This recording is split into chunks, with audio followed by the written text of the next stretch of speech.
अस्सलाम वालेकुम। कहानी को आखिर तक पूरा सुनिएगा और अगर आप चैनल पर नए हैं तो सब्सक्राइब ज़रूर कीजिएगा। मेरा शौहर मौलवी था। उसका अपना मदरसा था जिसमें ज़्यादातर गरीब लोगों के बच्चे पढ़ते हैं। यह मदरसा हमारे घर के करीब था। हम उन बच्चों को खाना पीना और रहाइश भी देते थे और इन सब का ख़र्चा मेरा शौहर ही बर्दाश्त करता था। ये बात मैं सबको बताती थी। इस पर मेरा शौहर कहता था कि ये बात सबको मत बताया करो, लोग ये ना समझे कि हम दिखावा कर रहे हैं। लेकिन मैं उसे कहती कि मैं ये बात सब लोगों को इसलिए बताती हूँ ताकि दूसरे लोग भी गरीबों की मदद करें। हमारे मोहल्ले में एक बड़ी अमीर औरत रहती थी मगर वो बहुत कंजूस थी। मैं अक्सर उसके घर जाती और इशारों इशारों में शौहर की सखावत के किस्से सुनाती थी मगर उस पर किसी बात का असर ना होता। एक दिन मुझसे रहा ना गया तो मैंने उसके मुंह पर कह दिया कि तुम मोहल्ले के गरीब लोगों की मदद क्यों नहीं करती? क्या तुम इतनी दौलत कब्र में लेकर जाओगी? क्या ये सुनकर उसे गुस्सा आ गया और वह कमरे से एक रजिस्टर लेकर आई और उसे मेरे सामने रख दिया। रजिस्टर में दर्ज हिसाब किताब देखकर मैं सख्ते में आ गई क्योंकि उसके मुताबिक तो हमारा मदरसा वही चला रही थी। मेरा नाम शगुफ्ता है और मेरी शादी आज से 5 बरस पहले शकील नामी बंदे से हुई थी। चूँकि मेरा ताल्लुक़ एक मजहबी घराने से था इसलिए मेरे वालिद ने मेरे लिए एक दीनदार आदमी ही तलाश किया। शकील मौलवी था और वो एक मदरसा चलाता था जिसमें ज़्यादातर गरीब लोगों के बच्चे पढ़ते थे।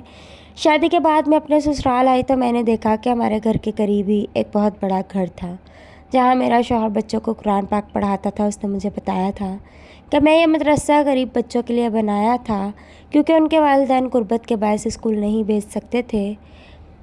इस वजह से मैंने सोचा कि मैं इन बच्चों को मुफ्त कुरान पाक पढ़ा दूं ताकि ये बच्चे बड़े होकर अच्छे इंसान तो बन जाएं।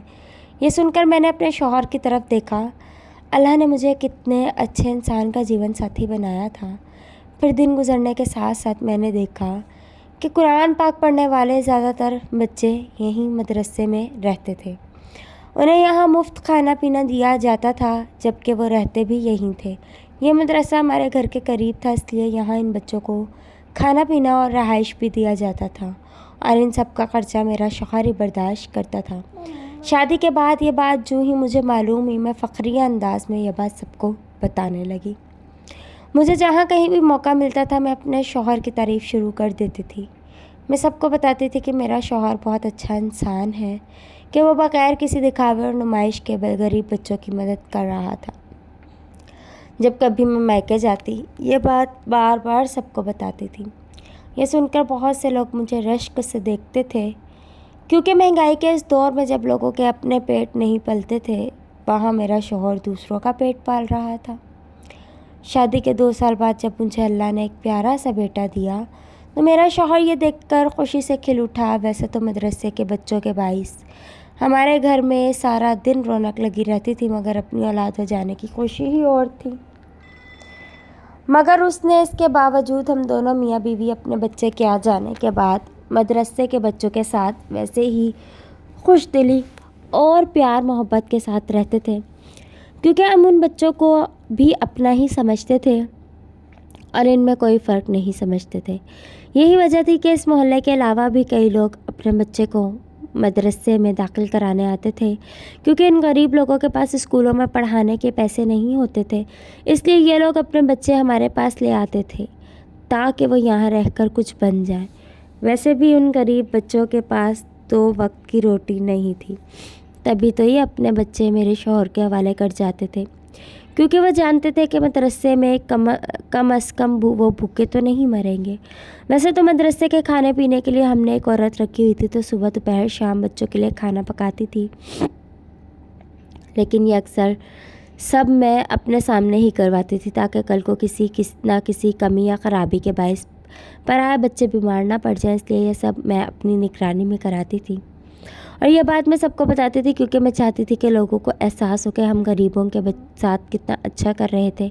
यह बात मैं सबको बताती थी। इस पर मेरा शौहर कहता था कि यह बात सबको मत बताया करो, लोग ये ना समझें कि हम दिखावा कर रहे हैं। लेकिन मैं उसे कहती कि मैं ये सब बात लोगों को इसलिए बताती हूँ ताकि दूसरे लोगों में भी गरीबों की मदद का जज्बा पैदा हो।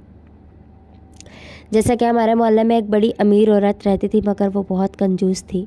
میں نے کبھی نہیں سنا کہ اس نے کسی غریب کی مدد کی ہو، حالانکہ اس کا شوہر تو میرے شوہر سے بھی بڑا امیر اور مذہبی تھا، مگر میں نے محلے کے کسی غریب بندے کے منہ سے یہ نہیں سنا اس عورت نے ہماری مدد کی ہے۔ یہ سن کر مجھے بڑا دکھ ہوتا تھا، کیونکہ یہ دولت روپیہ پیسہ تو اللہ تعالیٰ نے دیا تھا، وہ چاہے تو اسے بڑھا سکتا ہے اور وہ چاہے تو اسے کم بھی کر سکتا ہے، مگر یہ عورت تو مجھے بہت مغرور لگتی تھی، کیونکہ یہ تو اپنی دولت سے کسی کی مدد نہ کرتی تھی، حالانکہ یہ اس کا فرض تھا، بنتا تھا۔ خیر میں نے تو اس کے شوہر کے متعلق نہیں سنا تھا کہ اپنا پیسہ غریبوں پر خرچ کرتا تھا۔ یہی وجہ تھی کہ میں جب اس کے گھر جاتی اور اشاروں میں اپنے شوہر کی سخاوت کے قصے سناتی تھی کہ میرا شوہر تو بڑا کھلے دل کا ہے، مدرسے کے سارے بچوں کو مفت پڑھاتا بھی ہے اور کھانا پینا بھی دیتا ہے، حالانکہ اس محلے میں ہم سے بھی زیادہ امیر لوگ رہتے تھے، مگر وہ تو غریبوں کی مدد تو دور، ان سے سلام دعا تک نہیں کرتے، مگر اس عورت پر میری کسی بات کا اثر نہ ہوتا تھا۔ محلے کی کسی دعوت یا تقریب میں وہ عورت آتی تو میں اس کے منہ پر ہی دوسری عورتوں کے ساتھ شروع ہو جاتی تھی کہ آج کل کے لوگ اپنی دولت جمع کر رہے ہیں اور دولت کو بینکوں میں چھپا کر بیٹھے ہیں، یہ وہ لوگ ہیں جنہیں آخرت میں اسی روپے پیسے کی وجہ سے عذاب دیا جائے گا۔ اور پھر میں اس موقع پر کچھ آیات بھی پڑھ دیتی تھی تاکہ اس پر کچھ اثر ہو۔ میری بات سن کر دوسری عورتیں توبہ توبہ کرنے لگتی تھیں، مگر وہ امیر عورت ٹس سے مس نہ ہوتی تھی۔ ایسے میں ہم محلے کی عورتیں جب کہیں اکیلے میں ملتی تھیں تو اس امیر عورت کا تذکرہ کرنا نہ بھولتی تھی۔ میری ایک طرح کئی عورتوں کی یہ رائے تھی کہ یقیناً یہ اپنی دولت بینک میں جمع کرا رہی تھی، کیونکہ اس کی تو ایک ہی بیٹی تھی جو کہ ابھی بہت چھوٹی تھی۔ یہ سن کر میں کہتی تھی کہ یہ قیامت کی نشانیاں ہیں کہ لوگ اپنی دولت کو اپنے سینے سے لگا کر بیٹھے ہیں اور اسے اللہ کی راہ میں خرچ نہیں کرتے، حالانکہ اللہ کی راہ میں خرچ کرنے کا اجر اس دنیا میں بھی ملتا ہے اور آخرت میں بھی ہماری نجات کا باعث بن جاتا ہے۔ اب اس عورت کی کنجوسی دیکھ لو، کیونکہ اس کی ایک ہی بیٹی ہے جو کل کو بڑی ہوئی تو اس کی شادی ہو جائے گی اور پرائے لوگ اس کی دولت کے مالک بن جائیں گے، کیونکہ ابھی تک تو اس کا بیٹا نہیں تھا۔ ہاں اگر بیٹا ہوتا تو اور بات تھی، کیونکہ بیٹے جائیداد اور روپے پیسے کے وارث بن جاتے ہیں۔ میری باتیں سن کر ساری عورتیں میری ہاں میں ہاں ملانے لگ جاتی تھیں، کیونکہ وہ سبھی جانتی تھی کہ میرا شوہر اس معاملے میں کتنا سخی تھا اور میں خود بھی صدقے خیرات کو بڑی اہمیت دیتی تھی۔ ایسے ہی موقع پر میری بڑی تعریف ہو جاتی تھی اور میں سب سے کہتی تھی کہ ہم میاں بیوی یہ سب کسی دکھاوے کے لیے نہیں کر رہے، بلکہ اس کا اجر تو ہمیں ہمارا اللہ دے گا۔ ایسے موقع پر میں سوچتی رہ جاتی تھی کہ یہ امیر عورت کیسی تھی، پتہ نہیں اس کی کیا سوچ تھی، یہ لوگ ہماری طرح نیک کام کیوں نہیں کرتے تھے۔ میں اکثر سوچتی تھی کہ میں اس عورت کو ہر موقع پر اتنا کچھ سنا دیتی، مگر یہ آگے سے چپ ہی رہتی تھی۔ اللہ جانے اس کی چپ میں کیسا راز تھا۔ یہی وجہ تھی کہ میں اکثر ہی اس کے گھر بھی چلی جاتی تھی، شاید میں جاننا چاہتی تھی کہ اس کی چپ کے پیچھے کیا وجہ تھی، وہ مجھے کوئی جواب کیوں نہیں دیتی تھی۔ اسے میری بات سن کر کوئی وجہ تو بتانی چاہیے تھی، مگر اس کی مسلسل خاموشی مجھے الجھن میں مبتلا کر جاتی تھی۔ شاید اب تک میں نے اشاروں میں بات کی تھی، کبھی کھل کر اس سے یہ بات نہیں پوچھی تھی۔ ایک دن مجھ سے رہا نہ گیا تو میں نے اس کے منہ پر کہہ دیا کہ تم محلے کے غریب لوگوں کی مدد کیوں نہیں کرتے؟ کہا تم اتنی دولت قبر میں لے کر جاؤ گی کیا؟ اس دن بھی اس کے گھر میں بیٹھی تھی اور وہ اپنے کاموں میں مصروف تھی۔ میری بات سن کر اس نے مجھے ایک نظر دیکھا اور پھر اس نے اپنا کام روک دیا تھا۔ شاید اس پر اسے میری بات سن کر غصہ آ گیا تھا، تبھی تو وہ اندر کمرے میں چلی گئی اور میں پیچھے غصے سے بڑبڑانے لگی کہ اب اسے کیا ہو گیا تھا، اسے میری بات کا جواب کیوں نہیں دیا۔ ابھی میں یہی سوچ رہی تھی کہ وہ واپس باہر آ گئی۔ میں نے دیکھا کہ اس کے ہاتھ میں ایک رجسٹر تھا۔ وہ کمرے سے ایک رجسٹر لے کر آئی اور اسے میرے سامنے کر دیا۔ یہ دیکھو اور اس لسٹ میں لکھے تمام نام پڑھو۔ یہ کہہ کر اس نے وہ رجسٹر میری گود میں رکھ دیا اور خود میرے سامنے والی کرسی پر بیٹھ گئی۔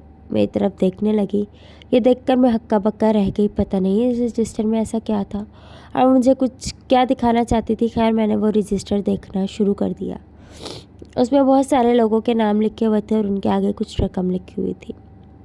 رجسٹر میں درج حساب کتاب دیکھ کر میں سکتے میں آ گئی، کیونکہ اس کے مطابق تو ہمارا مدرسہ بھی اس کا شوہر چلا رہا تھا۔ یہ دیکھ کر میں نے حیرانی سے اس کی طرف دیکھا उसने मेरी हैरानी देखी तो कहने लगी, मैं ये बात तुम्हें कभी नहीं बताना चाहती थी, मगर तुम बार बार ये बात मुझसे पूछती थी।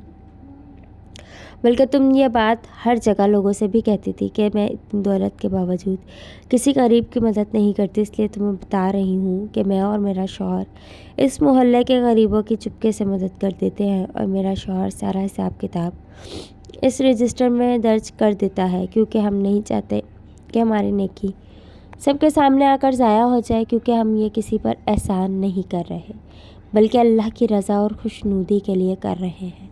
ये सुनकर मैं शर्मिंदा रह गई और मैंने उससे पूछा, ये बात मेरे शौहर ने मुझे कभी नहीं बताई कि हमारे मदरसे का ज़्यादातर खर्च आप लोग दे रहे हैं। ये सुनकर वो कहने लगी, दरअसल हमने ही तुम्हारे शौहर को मना किया था ताकि लोग ये ना समझे कि हम उन पर खर्च करके कोई एहसान कर रहे हैं। इस औरत की यह बात सुनकर मैं दिल में सोचने लगी, ये मैंने क्या कर दिया। मैं उस औरत को क्या समझ रही थी और ये क्या निकली। मुझे शर्मिंदा देखकर वह कहने लगी, ये तुम्हारा कसूर नहीं है।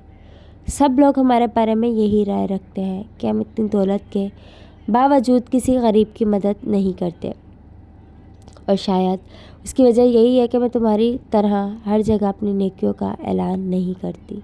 ये सुनकर तो मुझसे अपना झुका हुआ सर न उठाया गया। ये तो मैंने सोचा ही नहीं था।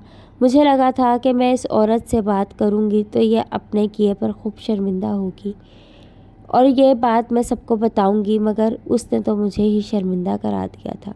मैं बड़ी शर्मिंदा होकर उस औरत के घर से निकल आई और घर आते ही अपने शौहर से पूछा कि क्या वाकई हमारे मदरसे का ज़्यादातर खर्च वो लोग बर्दाश्त कर रहे थे। ये सुनकर मेरे शौहर ने कहा कि हाँ, ये बस सच है, और उन्होंने चूँकि मुझे यह बात सबको बताने से मना की थी, इसलिए मैंने ये बात तुम्हें भी नहीं बताई, क्योंकि तुम औरतें हर बात फैला देती हो। जब मेरे शौहर ने इस बात का एतराफ़ कर लिया तो दिल में खूब शर्मिंदा हुई और अल्लाह से कहा कि वो मुझे इस गलती पर माफ़ कर दे, और मैंने अल्लाह से वादा किया कि आइंदा अपनी नेकियों का दिखावा नहीं करूँगी और ना किसी दूसरे को इस बात पर ताना दूँगी कि वह अपना रुपया पैसा गरीबों पर खर्च नहीं करता, क्योंकि दूसरे की नीयत के बारे में तो अल्लाह बेहतर जानता है। हम इंसान तो दूर से अपने मतलब का अंदाज़ा निकाल लेते हैं कि यह इंसान बहुत कंजूस है, और मगर असल में हकीकत कुछ और होती है। कुछ लोग मेरी तरह छोटी छोटी नेकी को तशहीर करते हैं, जबकि कुछ लोग बड़ी से बड़ी नेकी करके उसे छुपा लेते हैं, क्योंकि असल नेकी तो यही है कि इंसान किसी की मदद करे या किसी पर एहसान करे, तो ये बात सबको ना बताना फिरे, क्योंकि उससे नेकी का अजर ज़ाया हो जाता है। नेकी करके हमेशा भूल जाना चाहिए, क्योंकि उसका अजर तो अल्लाह के यहाँ महफूज हो जाता है। इस बात ने मुझे बहुत बड़ा सबक दिया था और मैंने अपने दिल अल्लाह से सच्चे दिल से तौबा की। बेशक अल्लाह सच्चे दिल से की जाने वाली तौबा कबूल करता है। अल्लाह हाफ़िज़।